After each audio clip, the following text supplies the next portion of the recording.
all I know is very limited information, because it's not a Merton matter. It's been dealt with by the flying squad and surveillance boys and girls who basically don't talk to us wooden tops on other, i.e. me.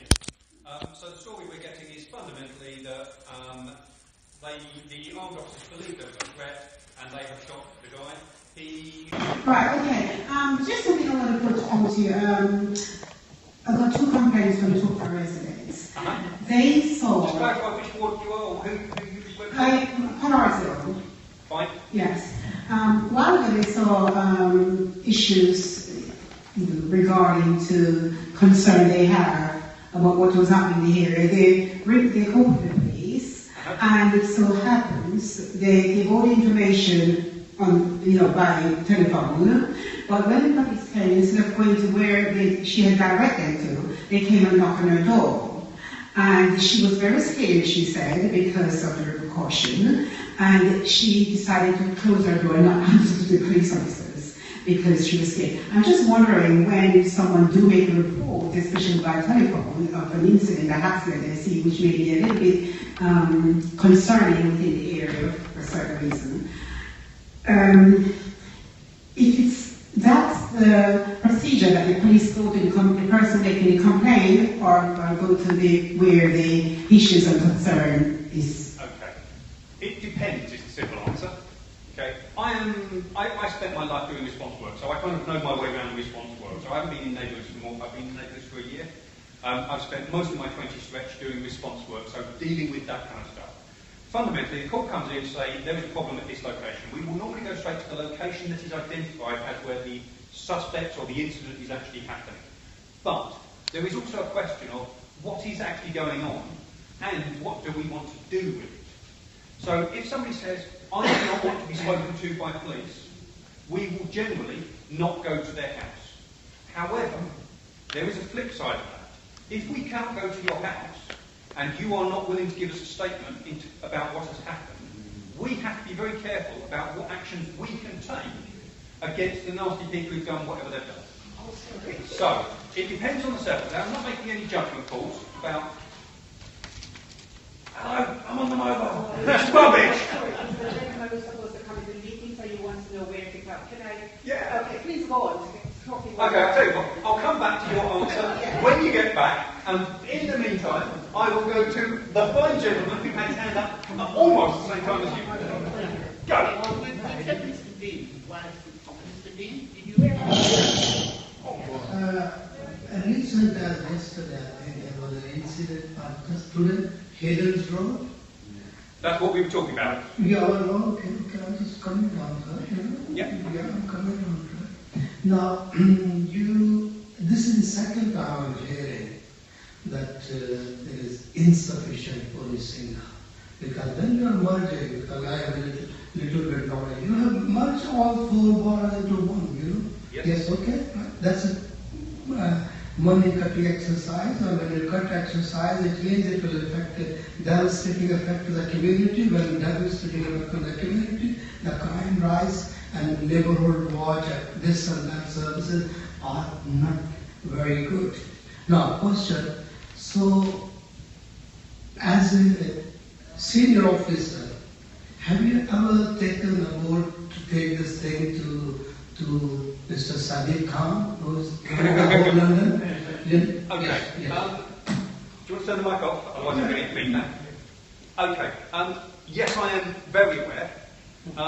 My boss, the Commissioner, is on the phone all the time pushing everybody for more money for the organisation. Unfortunately, it comes down to a number of different people who cut our budgets. Over the last 5 years, we've had about 20 or 25% budget cuts. And we're expected to do just as much, if not more, over that period of time as what we're doing now. We've also had an increase in our workload. By cutting budgets for the police, at the same time budgets have been cut for social services, for the council, for so many different departments, so many different people.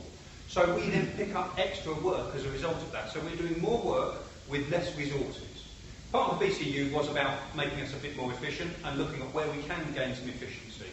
If you look at response times to the 999 call, so when you phone 999 in Merton, over the last year we've had a roughly 3% drop in performance. But bearing in mind a 3% drop in performance compared with the amount of increased workload and the total cuts, we're doing a really good job to only have a 3% cut in. Sorry? Community does not view that. Sorry? That is your perception. Absolutely. The community does not view that. Okay, the problem is that nobody ever phones us and says, I'm going to want the police here because somebody's going to get stabbed in 15 minutes' time. And however fast we drive, we are never there quick enough. Because if you phone 999, you want a police officer right now. In exactly the same way, if you phone for an ambulance or the fire brigade, if you phone for an ambulance or the fire brigade, you don't say, yeah, there's going to be a fire in about 10 minutes' time. You phone up and say, there's a fire there now, I want a fire brigade here right now. And no matter how fast we attend, the community will never be happy with that. Because a 1 second attendance time is not quick enough. You want, everybody wants people there immediately. Fundamentally, 87% hit rate of I grades, I actually think is a pretty good hit rate. Yes, I appreciate it. We can always do better. 87% means 1 in 6 people who phone 999 don't get a response of a police officer within 15 minutes. Okay? Put that into context. That is a lot of people. Every single one of them has been failed by us. And I would love to have a 100% hit rate. I would love to have an average of less than 10 minutes to get to every one of my emergency calls. That is not physically possible without having a large amount of extra money. And with the budget we've got at the moment, and bearing in mind we're looking at 600 million quid worth of savings over the next year, which is our most recent updates for our savings, that is, we cannot continue to do more with less. It's just not physically possible. So we are doing everything we possibly can, and the only thing I would suggest to you to do is to contact all of your MPs, contact all the people you can contact, and write letters to Sadiq Khan saying the police need more money. Please do so, but I guarantee that every one of my police bosses is pushing every single time they meet Sadiq Khan and the Home Office and everybody else to say, can we have more money? I know that because I was talking to the head of HR for the Met last week, who works very closely with the Commissioner, and he was telling me that the Commissioner is always pushing for more money at a much higher pay grade than mine. Right, Mr. Sheriff. Thank you, Chair. One of those. Can we come back to Sorry. Sorry. I think Councillor Fernando said Mr. Sheriff was next. Can we go on? No, it's more important. Sorry. I deal with the organisation first. Okay. Carry on. Sorry. Thank you, Chair. I was one of those unfortunate who was affected by it. Yep. Hang on, affected by what? Just clarify. The incident. The incident at Havens Road? Yes. Yep, okay. Because I live in the community, there was Yep. Park Road, which is running there. Unfortunately, my dad is from there. Yep. There's no 200 bus. Completely stopped for day and next day as well. So I have to walk from all the way down to the Broadway, down to the quick store, down to there, nearly killed me, and then say, you can't go in. Why? Because the two cars were standing there and looking at it. I said, well, I'm just, no, they all closed. I said, sure, no, I closed. You can go back, ring them up, and they will do something about it. So I went back, ring them up, they said, no, we can't do anything about it. I said, it's fine.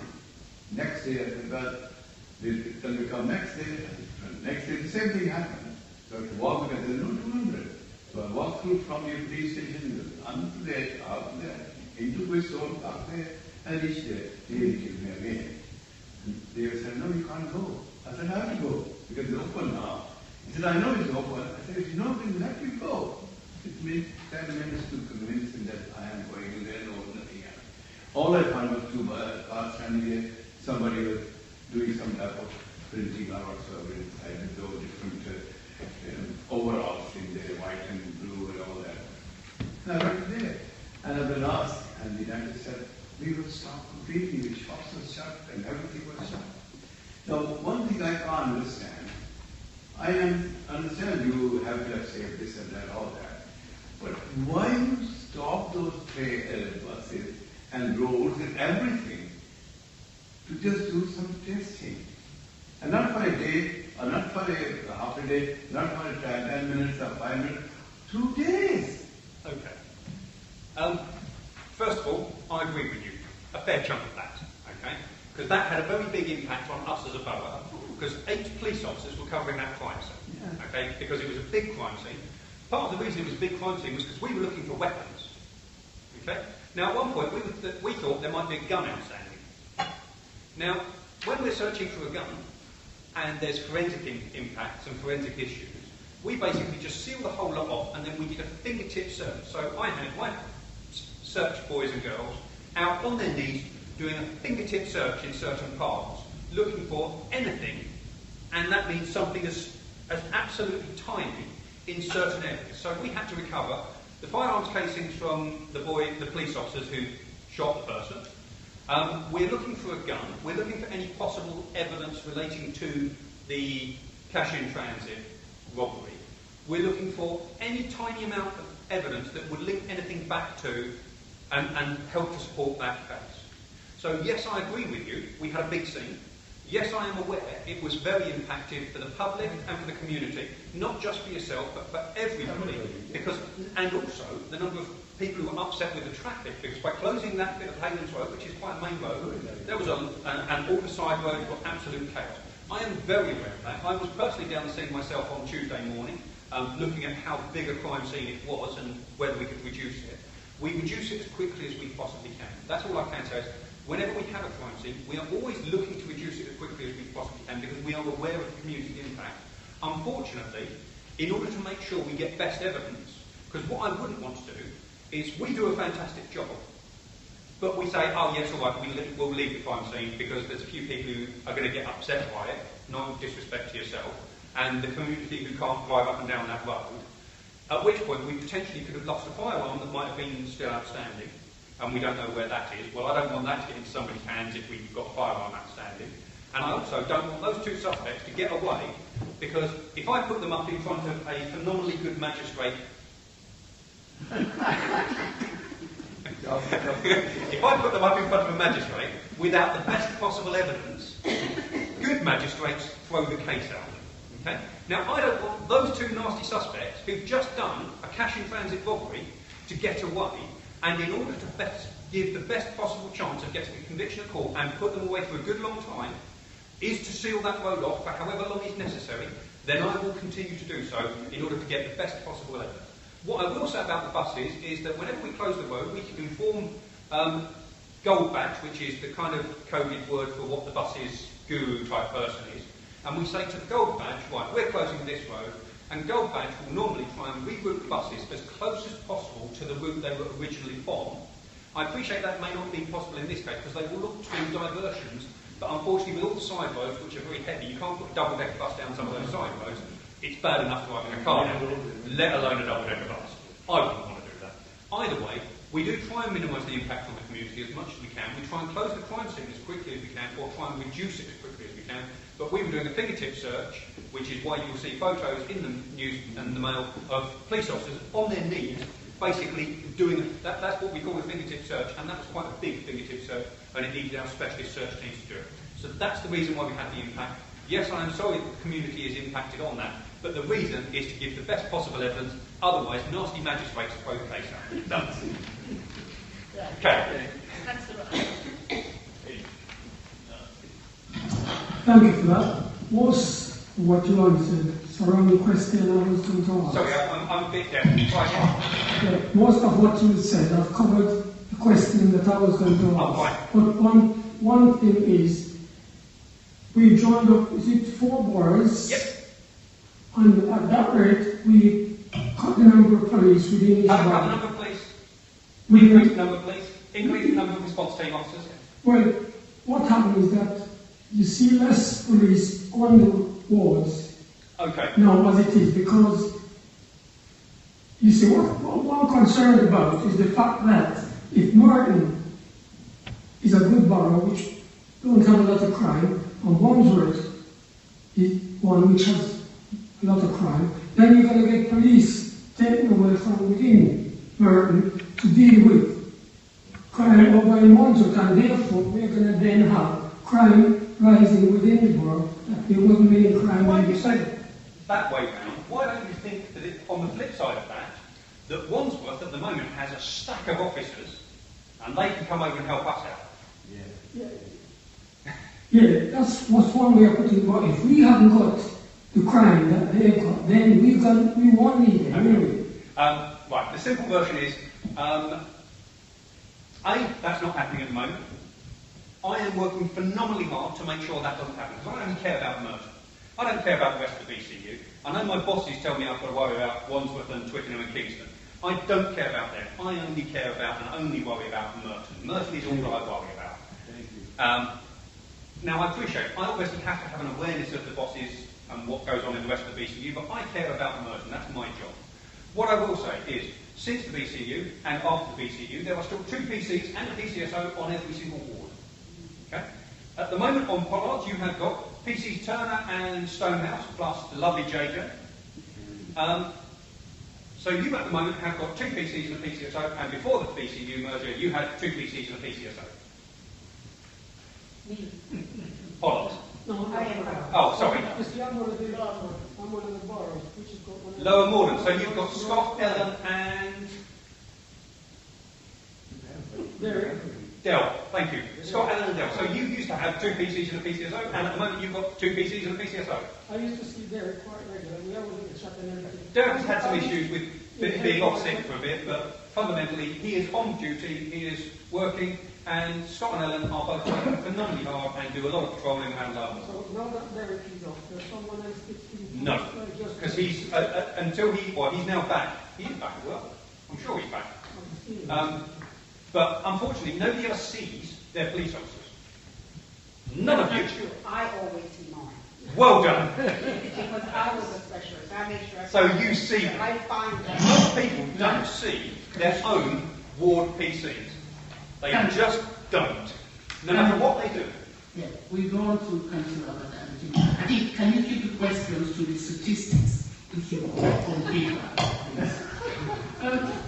Thank you for that. I'm just wondering, how near are we to getting PCs for Mitcham Town Centre? I know we've got... What do you mean? What do you want? Especially, we never used to have specialists, which is a town centre in Mitcham Town. Right, I've got 2 PCs and a PCSO on Fitzmarsh Ward. I've got 2 PCs and a PCSO on Gravely, Lavender and Collins.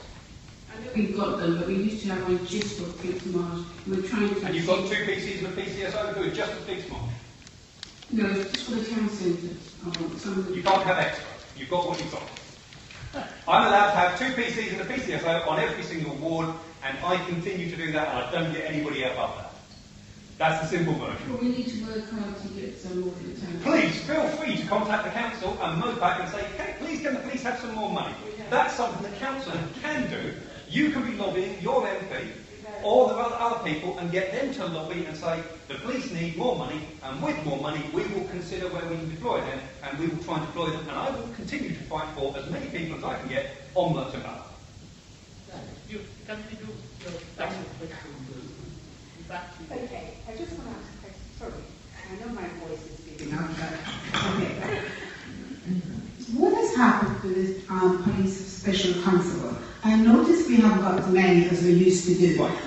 Let me finish, please. Right. They stopped recruiting because recently I've heard of the recruitment or anything. What's going on?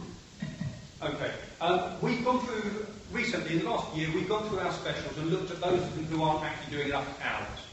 Because they do get some benefits for being a special. Not much. Well, depends on what you consider free travel to be. That's worth quite a lot of money to a lot of people. But we've been looking at all the specials and making sure they are compliant with their hours and they are compliant with their training. What we don't want is to have people who aren't doing enough hours and aren't keeping up to standard with their skills.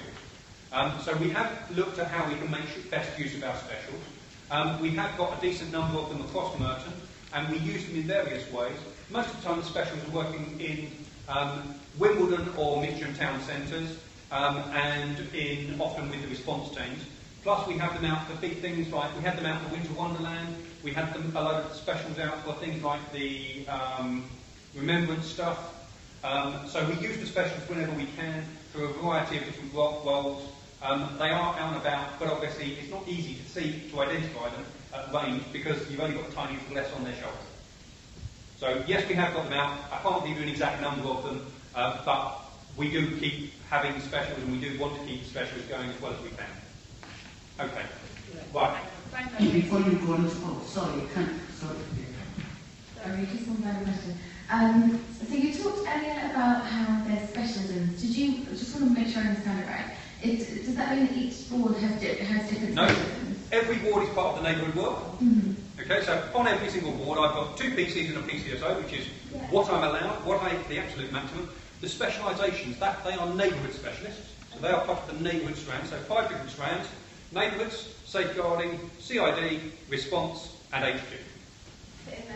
That's across the BCU, which is Merton, Kingston, Twickenham, and Wardell.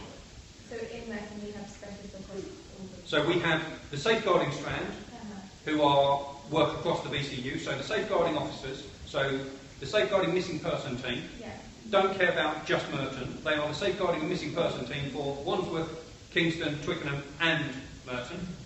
The investigators, the CID investigators, are across Kingston, Wandsworth, Merton, and Richmond. Thank you. I should have learned that. One day I'm going to know that. And the HQ staff are across all of them. The only difference is that the neighbourhood strand, while they are across my neighbourhood officers, I only care about Merton because I'm the Merton neighbourhood inspector, and the Merton PCs and PCSOs on each ward are ward-based. So yes, they have specialised in other areas, but not that. Okay, right. Can I just quickly, before you go to that, on the statistics, it also says burglary has gone up by 11%. Yes, it has. So, what probably you need to say to the group tonight, what's the reason for that? A number of reasons for that. There's classification issues about what is a burglary and what isn't. So some things that some people might call burglaries may not be. There's shed burglaries. The most important thing to pass back to your colleagues and to filter back down that wonderful into the communities is, please lock your sheds, lock your doors, especially over the summer months, because obviously we have a lot more over the summer months. Immediately after Christmas, please do not leave all the boxes from all the toys we get given, as in the Xboxes, the brand new TV. If you put a box outside your waiting for collection on rubbish day, and you put a stack of boxes and it says, I got a 40-inch TV for Christmas and I've got an Xbox. It's kind of a bit of a hint for the burglars. So please be aware of that. Make sure doors and windows are locked properly. Make sure that sheds are secure and locked, and just keep an eye open. If you're not sure and you think you've seen somebody hanging around in the back gardens, phone 999 and we will come flying out and look for them. Thank you. Okay, right. Quick input on spit hoods. There's one back there. Here is another one. If I hand that round. This is something that we are discussing at the moment. Almost every other force across London uses spit hoods. Okay, there is a spit hood. Okay, I am happy to be wearing one. I can clearly breathe. I can see. Everybody can see me. The reasons we put them on is when somebody is spitting at us. It's not a nice thing to be on the receiving end of. Most of the people who are spitting at us are spitting with blood, a bit of phlegm. It's a really unpleasant thing, and we don't do it proactively. So we don't go, actually, you've got previous to doing that, I think you might, and stick one of these on somebody's head. We basically wait until effectively they are doing things to us, and then we put this on. Okay? At the moment they're being used in custody, and I think there's about 3 forces across the country that aren't using these, and this is something that we are consulting about. So if anybody wants to have a look at them, put them on. They are single use only. So once we use these, none of these will ever be used because they've been opened and we've used them. If you want to have a look at them and put one on, you're welcome to do so, just to have a look at them. But it's more about making sure that people have, if anybody wants to comment on them, from a community perspective, I'm happy to pass that back. So if somebody says, I want to have a look at them and just have discussion about them, or make any kind of comment about them, I'm more than happy to feed that back. So hopefully it's gone round. If you want to use Sorry? Oh yes. As you can see, I can breathe through it without any issues. There's clearly no issues on that. It's more about the health and safety of the police officers who are being spat at. So what's happening to protect those police officers who are being spat at by nasty people who are very unhappy about being arrested. Is that for the perpetrator, for the person who you're arresting? Yes. It's not for me. Okay. I'm kinky, I'm not that kinky. Suppose a person who's not falling out of that bad over the head. they're not in touch, so they don't have a choice in the matter. They haven't got no choice. Well, if somebody who's spitting at me isn't going to go, oh, actually, can you put that on my head? So what is it? Or is it there? Yes. That's, I mean, as you can see, it's being passed down. You can see it's got a big wide opening on it. It's got a tiny bit of elastic, so it doesn't cut off the circulation to your throat. And all it does is it stops you from being able to spit at me. You want to pass that to the left side?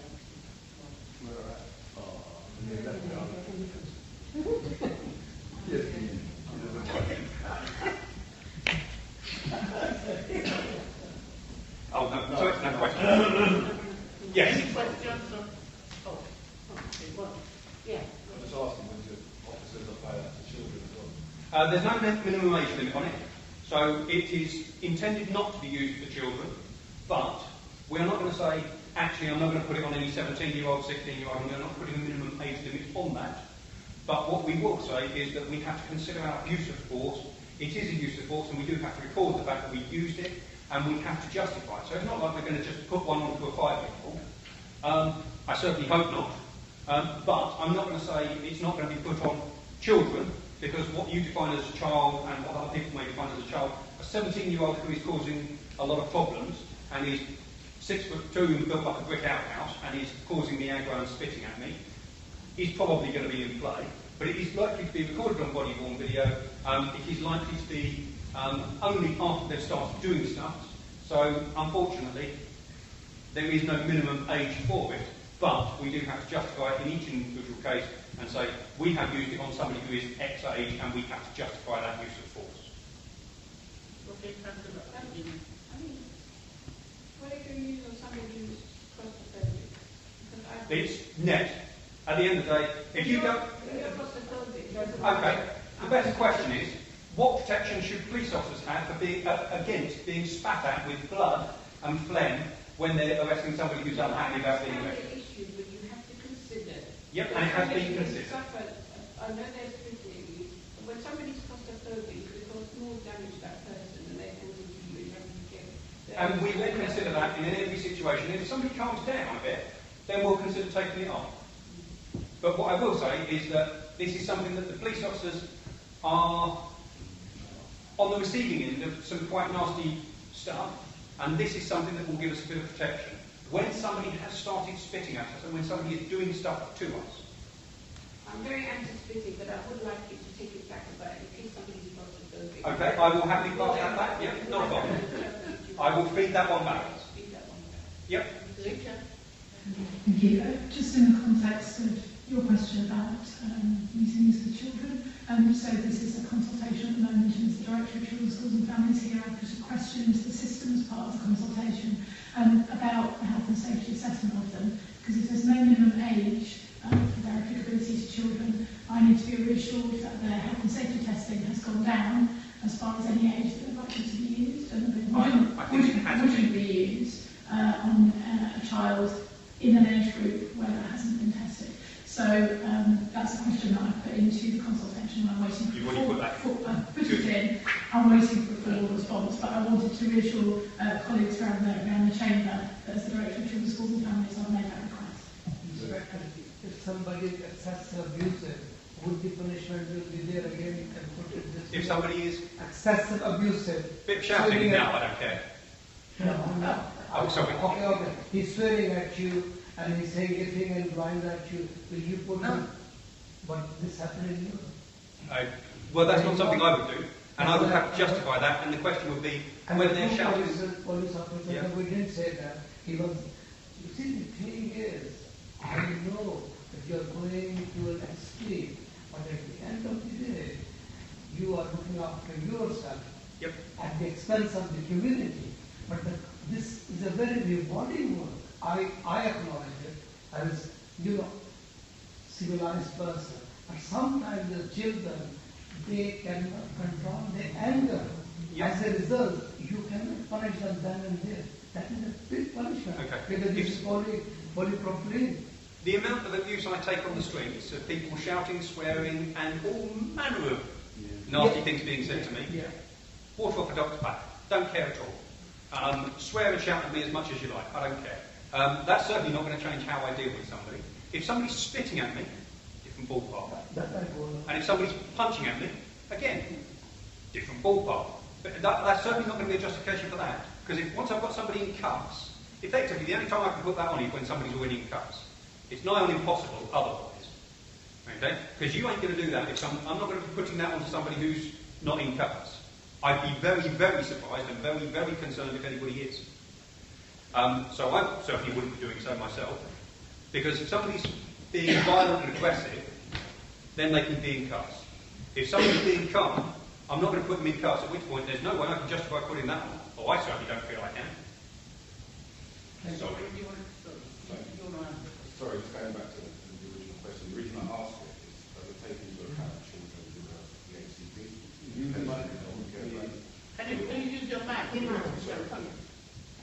So your child who may be autistic or have an invisible need, have you considered the consequence of putting something like that for a child who may be autistic, who may be suffering from trauma? It has been looked at, it has been examined.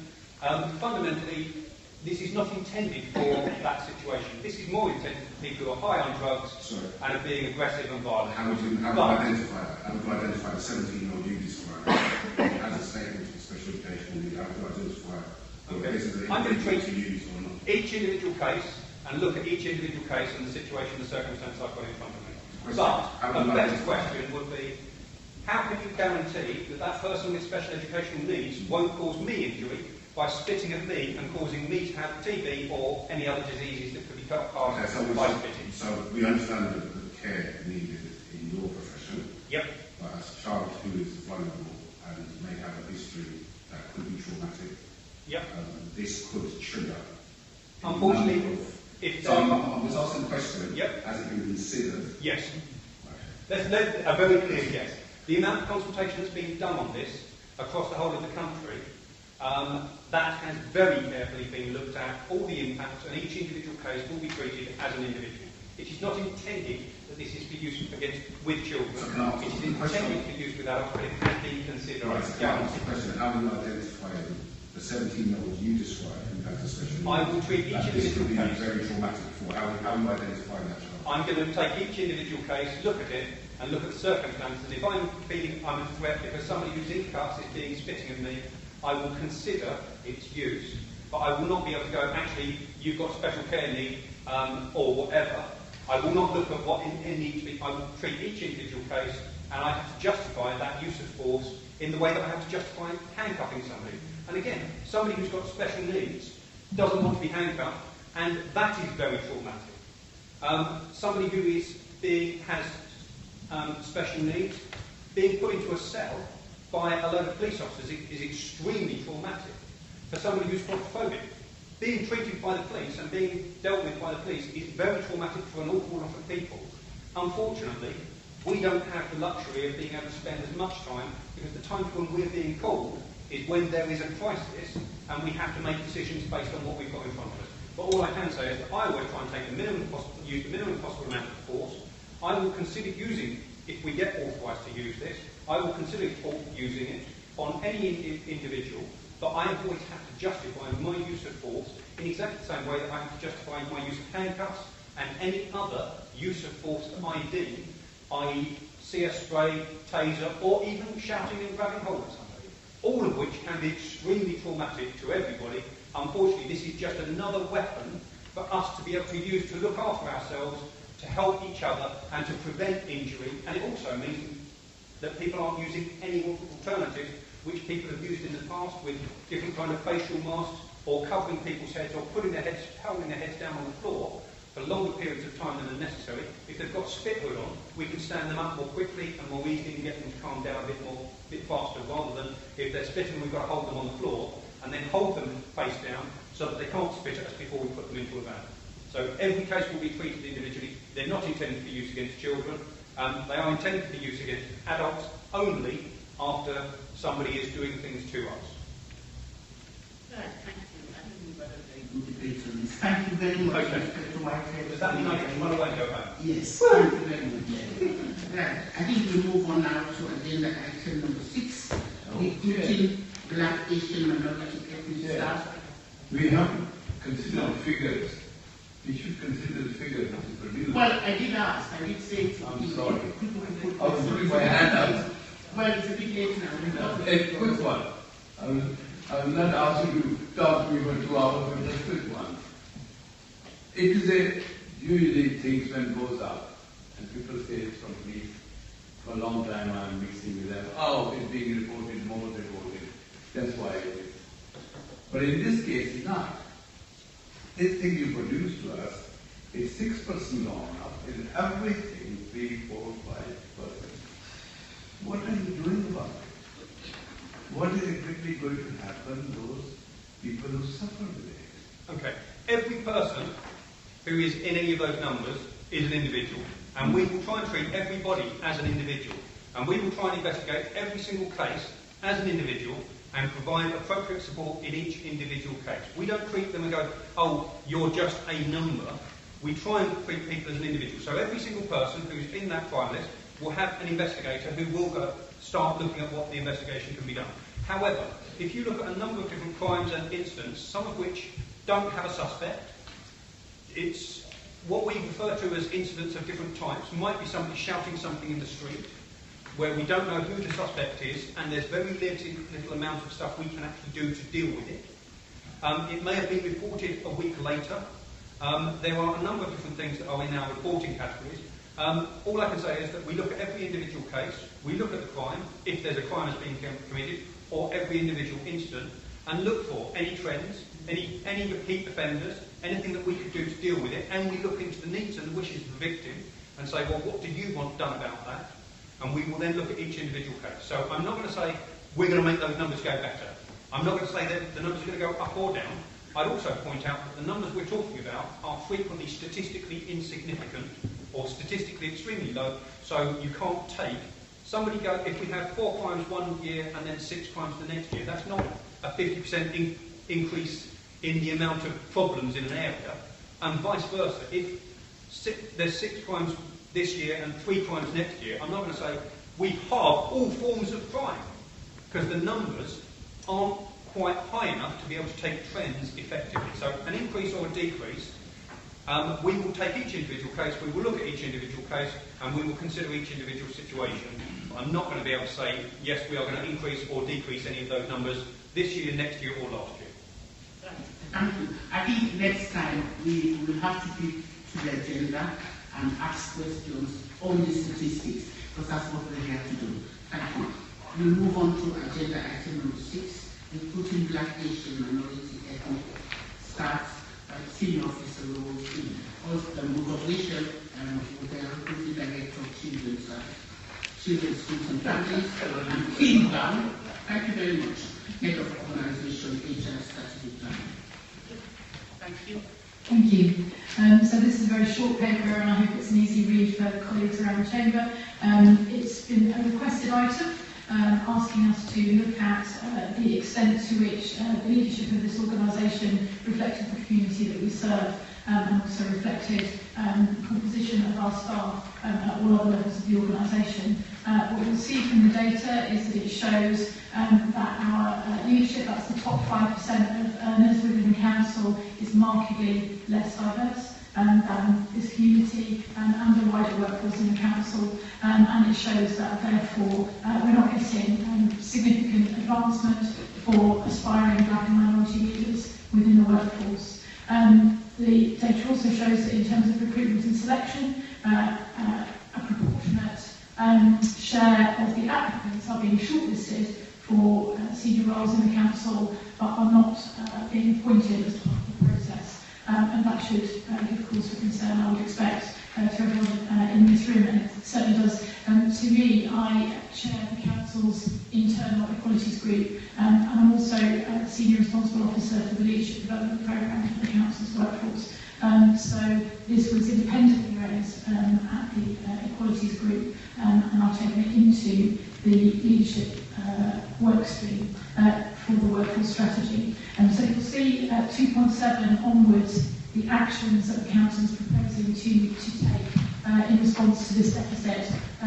Largely small practical changes to the way that we monitor ethnicity and the way that we undertake recruitment and selection, so that we can make sure that strong black and minority candidates who aspire to leadership in the council get every chance to take on those roles. I'm happy to take questions. Thank you very much.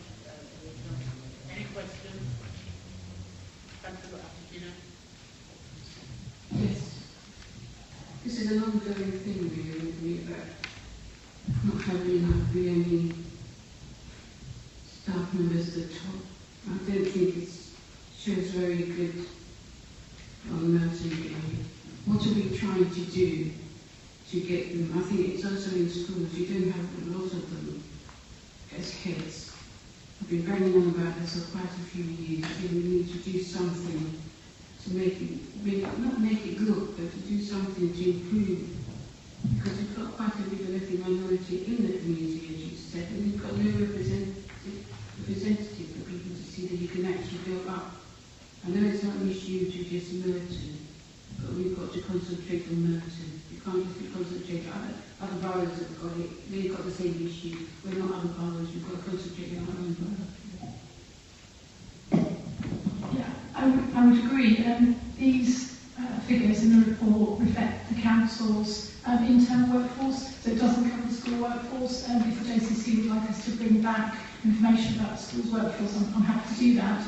But I don't disagree with what you're saying. I think that the school's workforce and senior leadership and headship within the schools reflects a very similar picture to the one that I've painted for here, and for similar reasons. In terms of action that we can take directly, it's more challenging with our schools because it's governing bodies that make the decisions, although they're supported by colleagues from the School Improvement Service when they do. In terms of our directly employed workforce, it's more straightforward, and the steps that we've outlined from 2.7 onwards are things that we can immediately implement within the council.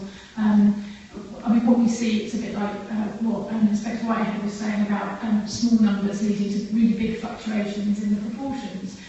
But what you see in the trend over the period from March 2014 is no real trend. It's just fluctuating up and down, and that's because some people arise and people leave. What we don't see is a consistent trend which changes the dynamic at the top of the organisation so that it reflects Merton's community. And Merton's community is becoming increasingly diverse. So if you look at the population as a whole, it's less diverse than the population in our schools. So the younger age group is a much more diverse population. So what we should expect to see is leadership changing over time to reflect that change. And we're not moving as fast as we ought to be in response to that. So the kind of practical steps that we're taking are around firstly making sure that actually the information is up to date. The other thing that's interesting about the leadership information is that there are more undeclared protected characteristics in the leadership in that top 5% than there are for the wider workforce as a whole. So there are people who are maintaining their record up to date, which is peculiar. And so we've said that we'll follow that through so that we're sure that we've got accurate information. We also will undertake sample checks to make sure that everyone who's involved in recruitment panels has had the appropriate training. And as part of the development programme across the council, running more training for the organisation so that it is more aware of diversity and cultural difference. There's a kind of there's a think piece around what's called cultural competence, which recognises that the barriers to black and minority advancement are not within the people who are seeking advancement, they're within the organisations that are blocking the progress. And so it's about making changes to the way that the organisation behaves. Some really practical stuff includes identifying information of applications at the point at which we're shortlisting. Although, as you can see from the data, our shortlisting largely reflects applications. And then making the selection panels themselves more diverse. So there's no law that says if you're going to recruit a director or if you're going to recruit an assistant director, everyone who's part of that appointment panel needs to be another director or needs to be another assistant director when all of that group of people in the organisation are white. We can choose the composition of our panels, we can draw more widely from staff, roles and responsibilities in the Children's Schools and Families Directorate, for example, needs to demonstrate that they can work with children and with families and with the wider community. So we can have children and families and community members on our selection panels, and that means we immediately increase the diversity of our selection panels, and that changes the thinking of the people who are making selection decisions, because the internal bias isn't there in the same way. So those are the kind of practical steps that we're seeking to implement in response to this. I think you're right. I think just quickly, just to interrupt on that, I think I'm going to stick to what's on this paper and what was requested as I'm the chair of this group. I was asked several times, probably over the last 5 years, that members of the JCC committee have requested a breakdown of BME profile of the council on senior positions in the council. The JCC never asked me about schools, and we're not getting involved in the matter of BME in schools. So I'm afraid I will not be able to entertain that, because that has nothing to do with us. So if people want to ask questions, can you please exclude schools, because we're not here to talk about it. Sorry, no, I just mentioned to Rachael not to get you into explaining about school. I just mentioned that on the whole, as a Merton Borough, we do have school that is lacking there. I'm not talking about school, I just mentioned it for Rachael. So that what I'm trying to say is, in this day and age of 2018, where you actually have to train people to be able to pick members of a BME community, that's sad. And we have to do something in the council to actually try and get, assistant directors of the BME, not the ones we've got are good, but you need to actually have a bit of diversity.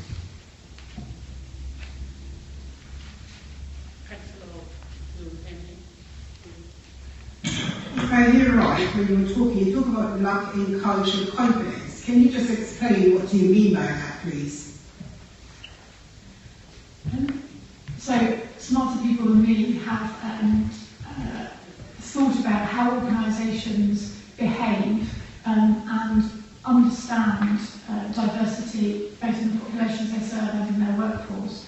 And the idea of cultural competence is the kind of the other end of the spectrum from what at the bad end would be called institutional racism. So it describes an organisation which is aware of its biases and actively seeking to change them through a process of reflection, understanding, changing its practice. So at the kind of worst possible end of the spectrum, you have organisations that are actively getting in the way of black and minority advancement.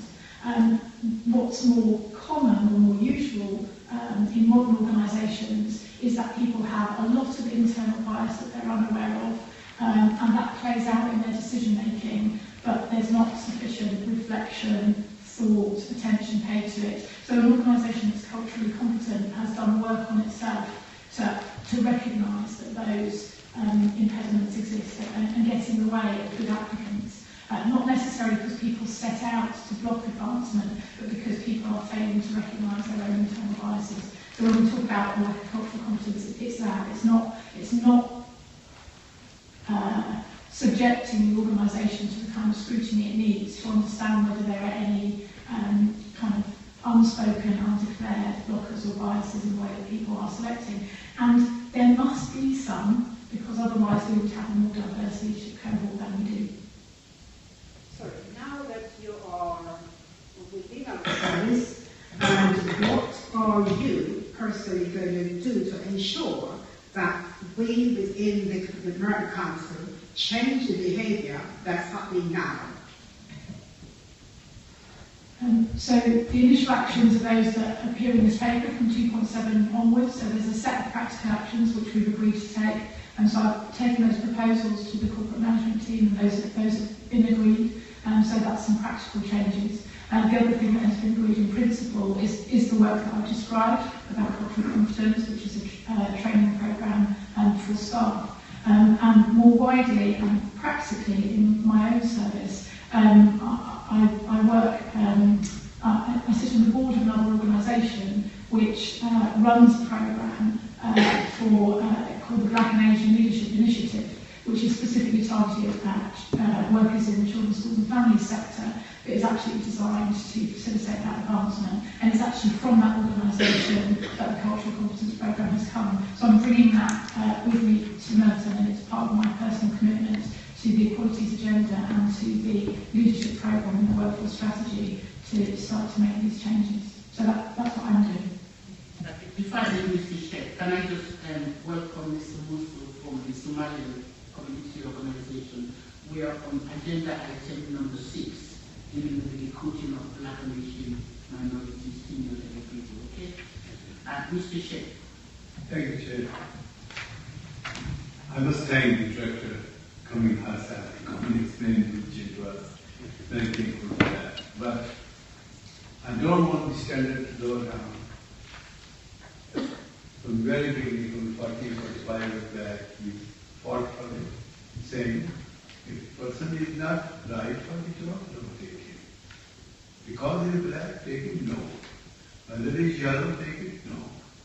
But on the other hand, it's your duty in the ground that you must go among those people who are going to the capital of, and often not coming forward to you and tell you what's happening, what they can do. Please encourage them. That's what I'm always doing there. And if this standard will maintain, and then the relation like quality will take. Thank you, Chair. Yeah, Mr. Just a little few words about me. I've been ex-serial manager, London House. Now, my issue with the whole scenario working 26, 27 years with Consultative, number one. I come from a very strong mathematical background. When it comes to communication, English, or articulation, being not first generation, but children of the staff I used to hire, which my director always had issue with me, that they will not perform. My aim at that time was, we should train them, give them more and more skills, give them confidence, and then we can bring to a level which they will assimilate into the system. In order to, in the system, sometimes there are so many chains around the corner. They do not exceed 6 months, 8 months, or before a year. They run away, they go, because they were a harsh regimes placed. So my little request to you is now that in this senior management role of the black and ethnic minority, I think you people are a role model.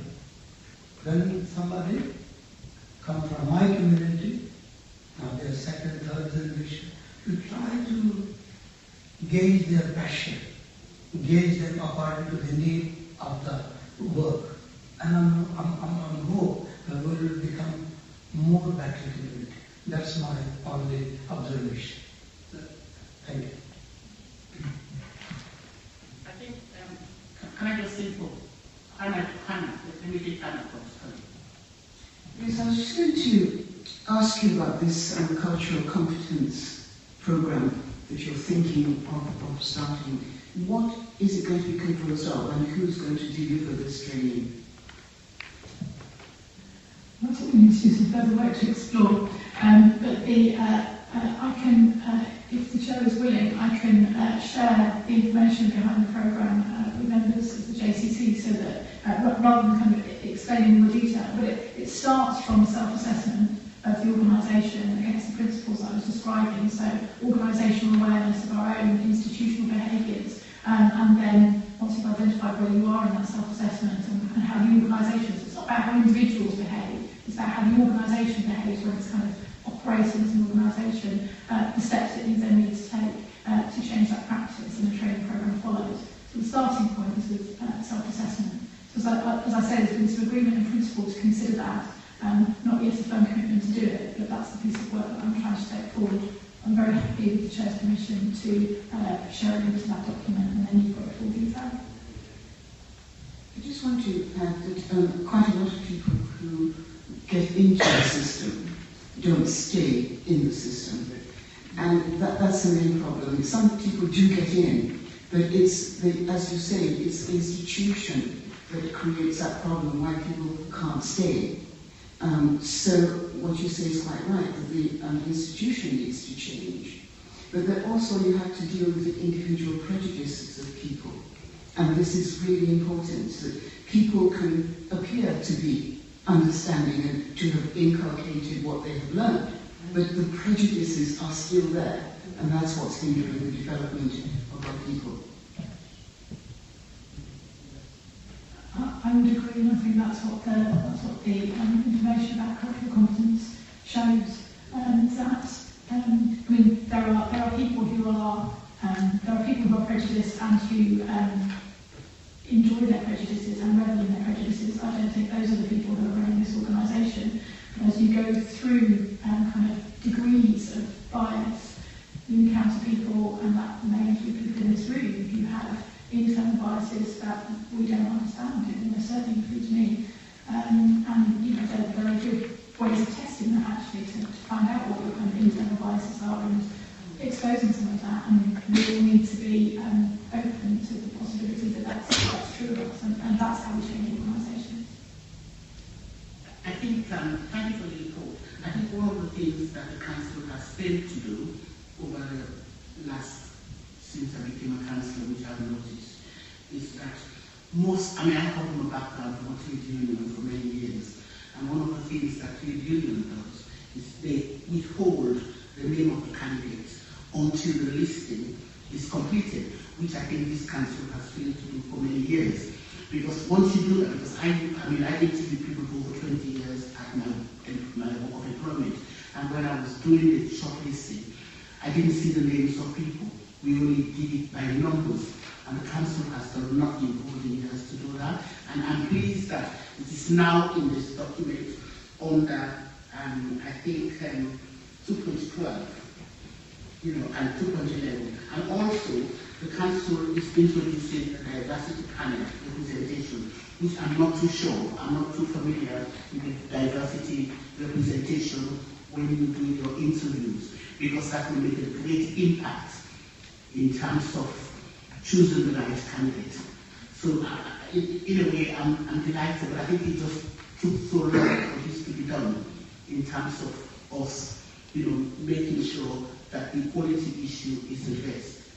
And I think, obviously, we're moving forward now, but we haven't done it in the past. And this is the reason why we haven't got a black senior and Asian senior representative in the council. Can I ask, and then speak about some new system we're putting in place?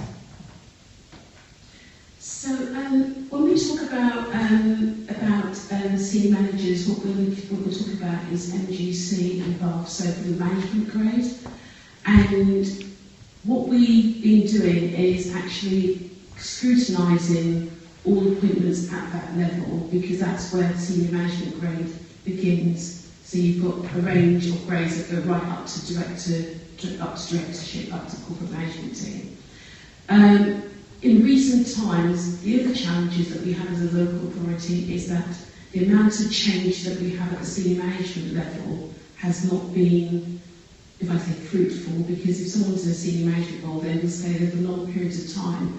So what we need to do is make sure that we develop our staff so that when these opportunities do arise, that they can actually grow into those roles with coaching, management development, leadership development, etc.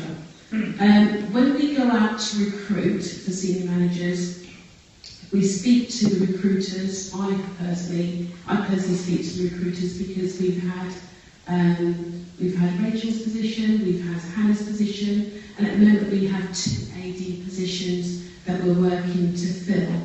And we have asked the headhunters to look at the market, to look at what's available, and actually make sure that all the jobs are advertised through our local website and as wide as possible. So it's also about creating opportunities so that the jobs are available and the community can actually see the jobs. So I would say that for the community, those jobs are available also, so that what I'm saying is that we're asking you also, you know, if there are people, when the jobs go out, that we can actually encourage people to apply as well.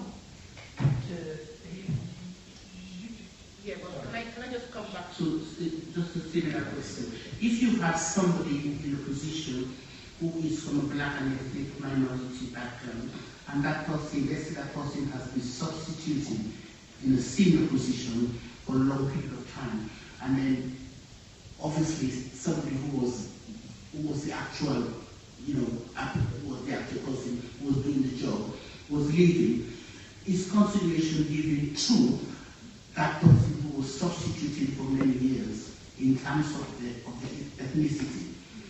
Is that looked at when you're doing the whole procedure matter of the interview?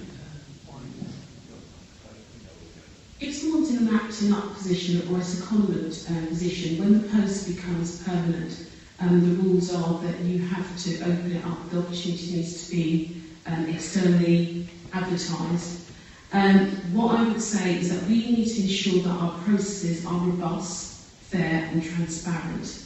We also need to ensure that when we talk about recruitment, these senior roles, that we have panels, so we use stakeholder panels that are representative of the community, so voluntary groups. We go to a range so that, you know, even if you haven't got representation in the senior cohort that we're interviewing, you also have the stakeholders who are able to provide that diversity, that difference to the panel, and a challenge to the panel as well. Yeah, okay. I take you on that. On the surface, it looks very rosy, very good. There's a point system when you hire people, and there are only 2 or 3 sentences which make the point from 2 to 3. We used to advertise heavily, but there was cushioning jobs. No matter how hard I work or anybody work, they say you do not come to that expectation. As a result, recent as now, my daughter is a chartered accountant.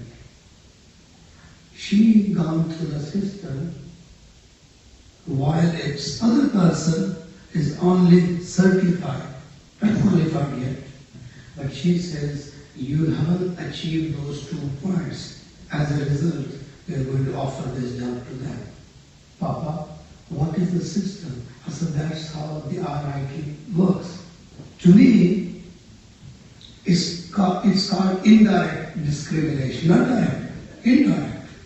So when I challenged this thing, much over there, the Labour Party is there, they say, yes, we are working very hard. Lambeth Council is have worked very, very hard to achieve the goals.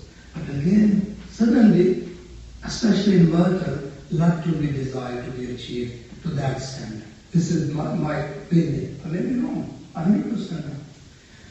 The second thing is when I speak, people like here and people are like in Lambeth, I feel more at home in Lambeth when I speak Wandsworth or here. Third thing, to youngsters who are our role model, who have to run this community, and now I come from 3rd or 4th generation. But they're highly educated people now, the children.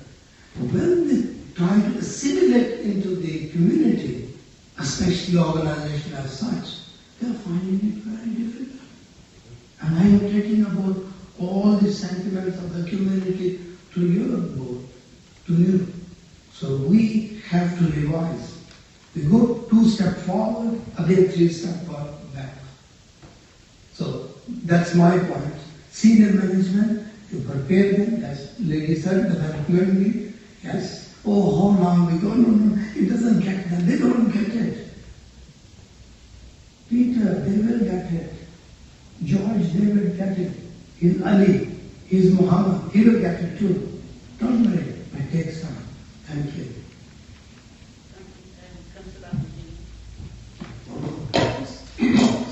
you, Kim, for doing this, but as this gentleman said, you know, and said that there are biases. We have got to actually overcome those biases. It's all well and good people being in the system and getting a certain level and not achieving, and people acting up, working hard for you, acting up, and then suddenly being bypassed for somebody to take the job that they haven't been doing. And when you look at it, it all, to me, it all looks like institutionalization. I often use that word, and I'm often in trouble for it, but I don't particularly care anyway because I'm stating what I see. And I think we have got to try very hard, not just to talk about it, but to actually do something about it, and we'll be really good if we can do. You don't get blocked. That is the issue. If this is something that's come up, and we're going to do something about it, we don't want to get blocked, we want to achieve and go further ahead. I think I'll wind up. Anybody else? Oh, sorry, Mr. Mondo. Mr. Marion.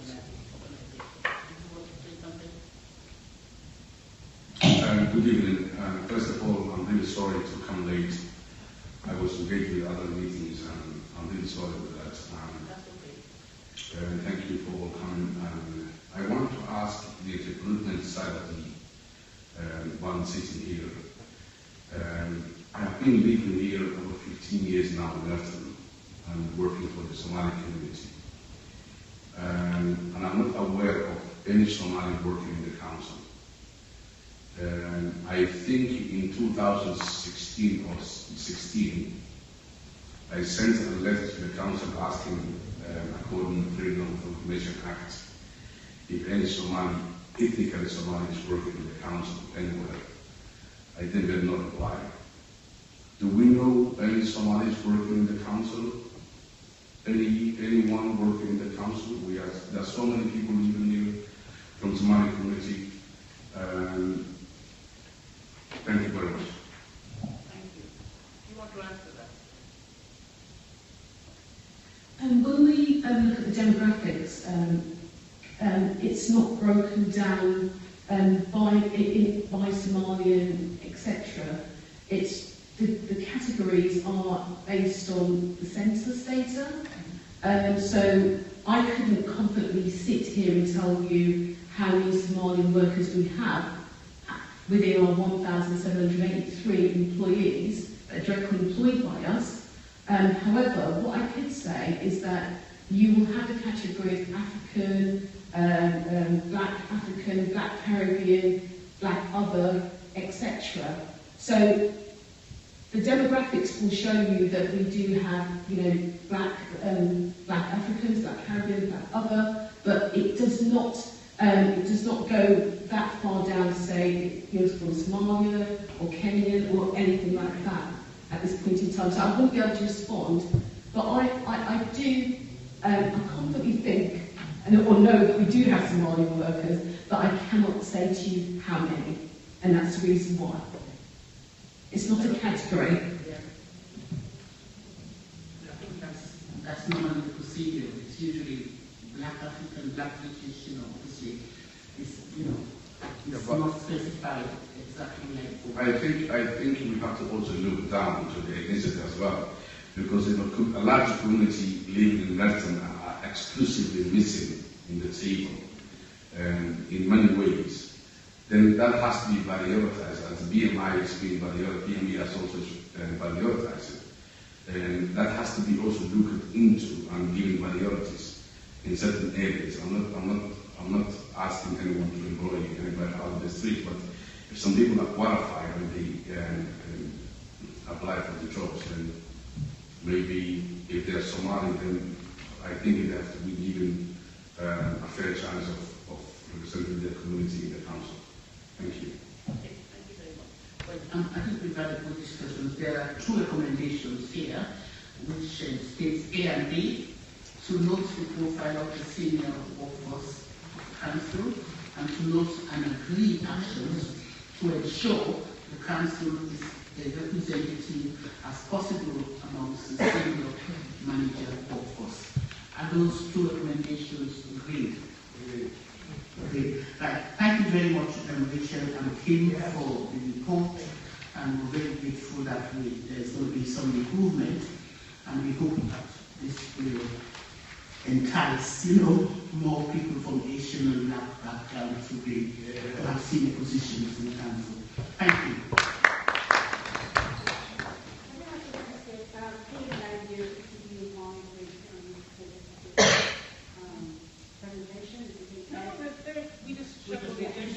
We're now going to come up to the next agenda. Okay? Thank you very much. You can leave now. Can we say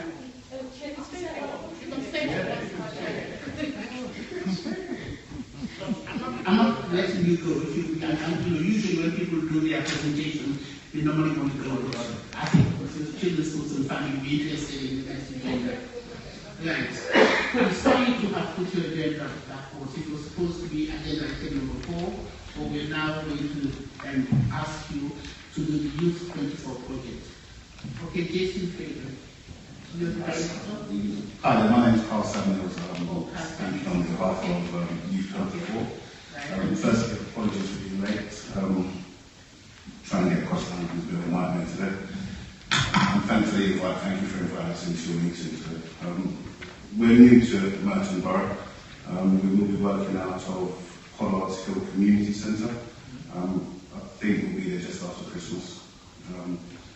We've been in operation under a different youth name. We used to be called the Gateway. We operated out of Wandsworth Borough. We worked in Croydon and Wandsworth, Lambeth and Southwark. We have what we think is a basic concept, but it seems quite difficult to piece it together for a variety of different reasons. And what we aim to do is create a one-stop online hub for young people, with the idea being that we bring each borough's services together, which includes private business, voluntary agencies, statutory agencies, schools, churches, and a variety of youth services under one umbrella. Hopefully, and it has worked, it worked very well about 10 years ago for us, where we found that there was such a variety of services available to young people that they could engage with our website and find almost anything they desired that was positive. So if they were interested in boxing, we knew where to send them to go boxing. If they were interested in table tennis, we could find them to go play table tennis. If they wanted to do car mechanics or vocational activities, we had places for them to do those activities also. We offer mentoring, but we kind of turn it on its head and we engage young people in activities before we offer the mentor, as opposed to offer the mentor to find activities. So they'll come to us because they've found something that they're interested in, and then we offer long-term mentoring. We offer work experience. We have Jason may speak about what he does separately to myself. As a web designer, what Jason does is promotes a lot of private business. And those private businesses that Jason works with have agreements to work in partnership with Youth 24. So those businesses offer our young people work experience, interview skills, techniques, and CV writing workshops. And we offer, which is very successful, which has been our most successful program, know your legal rights. We get solicitors into schools, talk to young people about what to do when the police stop them, how to engage with the police. Young people are out there committing all sorts of crimes. Half the time they don't know that they're committing crimes. So we're talking to them about the full engagement and actually what their civil responsibility is. Wandsworth we engaged with in about 2002. At that time, Wandsworth hadn't acknowledged that there was gang crime, that there was gang culture there. They hadn't quite acknowledged it yet. They didn't really acknowledge it until about 2006. They employed lots of people to go and do what they said was gang outreach and workshops relating to gang crime and selling drugs and all the stuff that we talk about with young people. And what we identified was that it seems to be a bit counterproductive to identify young people via crime, via knife crime, via drug crime, via gang crime, via theft. And we maybe slipped across it, but we identified that if we go after the most vulnerable young people, we'll probably find those that are most vulnerable to gangs and crime and knife crime. So we kind of began to consult in quite a few special needs schools. We cruise, independent special needs schools. We worked in local authority special needs schools, namely Nightingale. And we found that those were the invisible young people. So the young people that are using the services tend not to be the young people that the police are looking for, because they're using the service, we know who they are. The young people that we identified were the young people that weren't engaged in services, and they were looking for alternatives, and they're the ones that were slipping through the gaps. But they were coming to us. They were coming to us because they didn't want to go to youth offending teams because they'd been arrested. They didn't want to engage with statutory services, but they were engaging with us. In turn, what we did, we put them through our network of services. We had voluntary services, like I said, and our employers that were willing to offer them work experience. And we found that if you attached long-term mentoring to that, then we had a chance of taking over people off the streets. So that's kind of what we do. It's twofold, because we're also promoting private business on the website and giving people new starting businesses, giving them a platform to advertise their business. And we can offer, if we came to Merton, we kind of understand that there are probably about 1,500, you could probably correct me, about 1,500 what we call HCP statements in the borough, roughly, about that. 1,700 is not too far off. And if we identify those young people, we can offer some of those young people to the private businesses, so your barber shops, your clothes shops, your food shops. If we can engage with those private businesses, we can attract those young people with a slight offer. We can attract those young people into our society as opposed to trying to find them because they're just not engaging with us. So that's kind of the model that we're using at the moment. We'll be in the youth centre in Pollard Hill. We'll be offering free legal workshops. We'll be offering a life skills programme, which will be running every other Saturday. And we have a whole variety of programmes that we're looking to offer. So really, we're trying to still identify what the need is in the borough, particularly in Pollard Hill, before we go crashing ahead and offering what people don't want. So we're still trying to map out what the area is looking like and what we can best be used for. Yes, I would questions. Sorry, Jason. Thank you very much. Hi, I'm Jason Fagan. I'm just introducing myself. I think I was coming for practically what we do. Briefly, I've been in the graphic design and web development industry for probably 20 years plus. Worked with Newland Council, Lewisham. I'd say local business for that as well. And it's really trying to put together. Sorry, it's really trying to put together what we have as a program, working with training and getting young people into work experience. So, as Carl's mentioned, we're coming into community centre in Pollard Hill, and we're just really going to assess what's necessary from Merton and try to deliver what we can from our programs. So, any questions from now? Thanks. Anna, did you want to? I was just going to ask the young people that you're working with or wanting to work with, are these young people who are within families, or are they young people who are outside of families? Thanks for asking the question. I've got a bit passionate, just slightly. I feel a bit of passion right now put inside. Maybe we'll talk about young people. Like I said previously, young people that we particularly are interested in, not the young people that we can find in the few youth centres that are available, not the young people that are engaged at home with mum and dad or some form of family, because we kind of understand those young people are generally doing okay. They're doing okay. We know where to find them. We kind of know what they're up to, and they're engaged with us and most people on a week-to-week, day-by-day basis. Young people we're talking about are those invisible young people with invisible need, that have the statements, that are struggling through life, that don't understand how to cope, or what this looks like, what this feels like. Those are the ones we're looking for. We've found a way to identify them quite quickly. We really know where to find them. So we are most interested, not exclusively, we are most interested in children looked after, children coming out of the care system, children coming out of youth offending systems, and those with statements of special educational need, now the HCPs. Those are the children that we are most passionate about.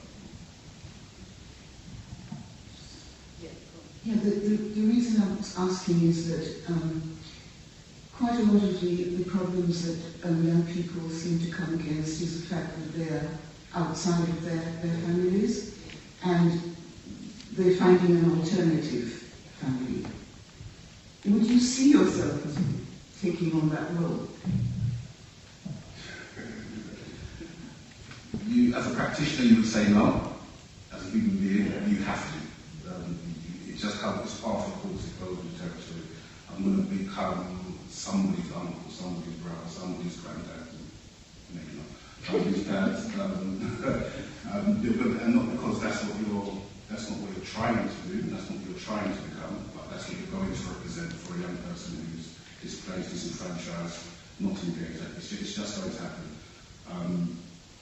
What we find difficult is we're a CRC, so we're governing ourselves pretty much in terms of practice.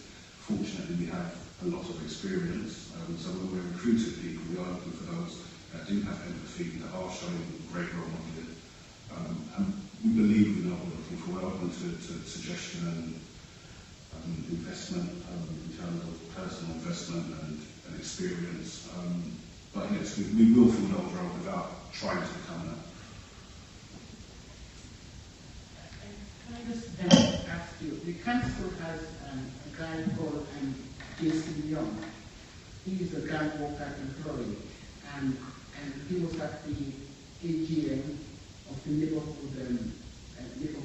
team 2 weeks ago. Are you in contact with him? And also because he works with all the schools in Merton and some organizations, so I just wonder if you have any contact with him. Yeah, he's a personal friend of mine. He's a personal friend of mine, Jason, I know him very well. Yeah, and I've mentored actually both his sons. I know Jason. And you work together with him? Yeah. We've done projects. I've known Jason most of my life, so I've done a lot of work with Jason over the years. And do you walk around schools as well in the world? Yeah, we offer again, when we're going into schools, particularly what we're looking for are, again, those children that are not in your class of 25 that seem to be getting on with it, looking for the 3 or 4 that we're taking out of that class, that are put into some shed at the back of the school that people find it difficult to cope with. So yes, we've used Jason for the students that may be most vulnerable to joining gangs.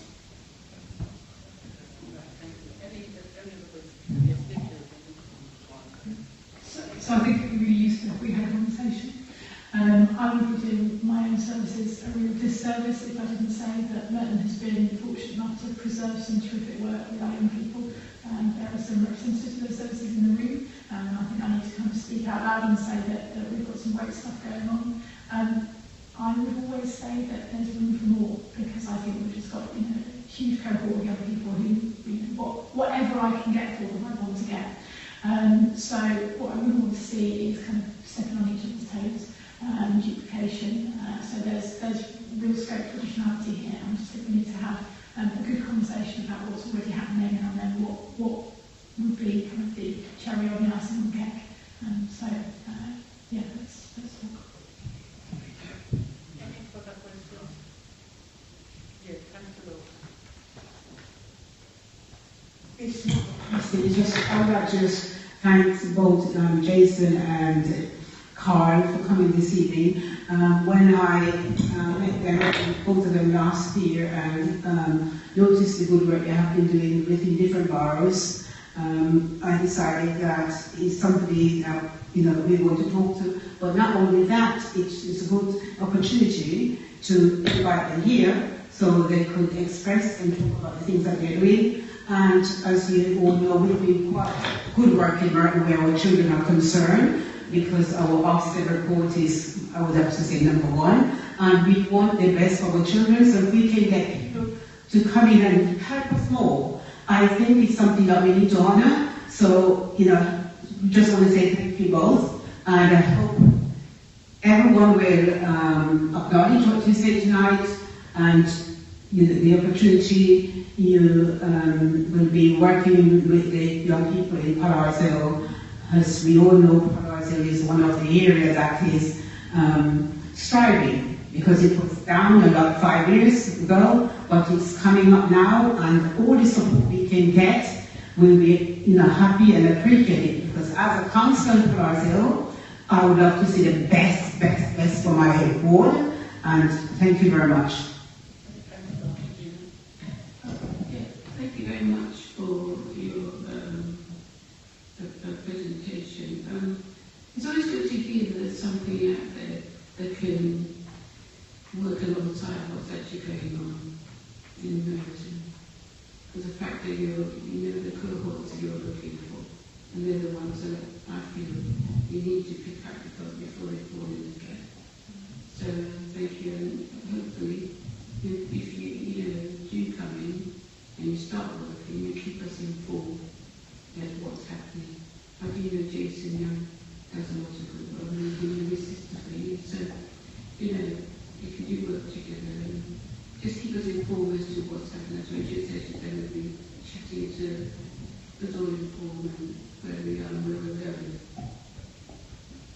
Any further comments or questions? Okay. Just the last thing I'd like to know, where do you get your support, financial support from, and how good is that? Sorry, say that again. Where do you get your financial support from, and how good is that? Financial support is always a sticky subject. Sometimes we dip into our own pockets, sometimes we've been fortunate enough to get small pots of funding. Ones that used to have, Merton's equivalent is of the off funding. We've got awards for all. We've found pots of national funding at times. We do fundraising for ourselves. We run, sometimes unfortunately we have to charge for our services to young people, so we run football teams and young people have to pay to play football. So yeah, it's a hard find sometimes, but we find a way. Thank you very much for your presentation, and I'm delighted that you work hand in hand with our council worker, and hopefully that will sort of divert next time amongst the stars in the borough. Thank you for your presentation. Right, is there... If I can just ask everyone from my administrative service to just sign the sheets down here so I know who's present tonight. Thank you. Right, any other business? No? No, right. Well, thank you very much for coming to the meeting. Oh, so. Okay. The other business is, as we all know, we need more members in the DAMB. And is it possible that not in the JCC, sorry. Just to give a little echo, how one can become a member and how, what procedure they have to go through. I look into everything because every business officer. Yeah. If you give me the contact details, I will add them to the list because a lot of people on this list I haven't seen for a few years, and you're happy to come to this meeting. I'm happy to distribute information to you on a regular basis. Okay. Your time. All right, thank you. If there are no any other business, and thank you very much to all those who have contributed tonight in the report. It's been very interesting today, and have a lovely Christmas and a safe journey home. Pig mince pies.